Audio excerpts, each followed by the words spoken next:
So here's how to merge your clips together, especially clips that are not adjacent on a timeline in a timeline frame with DaVinci Resolve 2.3.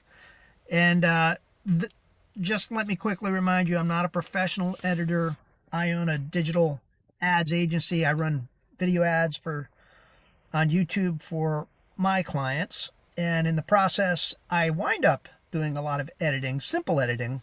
And along the way, I pick up some tips that are working for me. And this is one of them, actually two of them.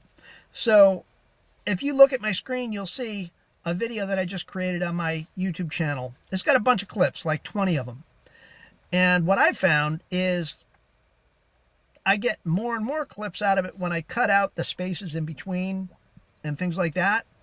And then because this video involved a transition from me walking outside in the freezing cold, you could hear crunching with the walk. And then when I sat in my car and I'm speaking in the car, there were changes I want to make. So if you're editing videos, I'm sure you have the same issue going on where all of a sudden you want to do either a video transition in between each clip, or you want to adjust something like the volume on one, or you want to wind up doing something unique to all of the clips at once, and you don't want to have to keep stretching, the timeline and shrinking the timeline and doing each individual thing, right? So here's what I've learned. What you do is, let's say you want to join all the clips at once. So what I do is I Control A, and I use a Windows operating system. So Control A, that selects everything. So now I want to join all those clips together. So what I simply do is I go up to the clip button, and then what I do is I select new compound clip, and then I click create it. And now you have one simple clip.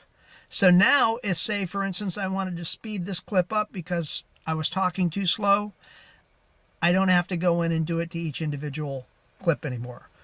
Same thing if I wanted to have changed all of those clips, the transition in between, it would have been the same thing where I would have gone up to effects, and then I would have found the transition I want. In this case, it would have been smooth cut. That's what I like to put between most of my clips.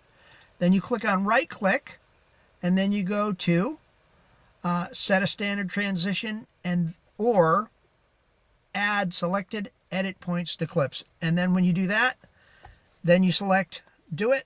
All of a sudden, it will put that transition to every clip, and you're done. You're good to go. So that's it. I hope this tip helps you like it helped me. As I said, every now and then I make DaVinci Resolve tips that I'm picking up along the way. You can find that in a playlist on my YouTube channel. If you want to learn more about advertising a business, get in touch with me. I run video ads on YouTube. My company's called Rebel Video. And of course, feel free to subscribe to my channel, give me some comments, likes, and whatnot, and watch my other videos. Thank you.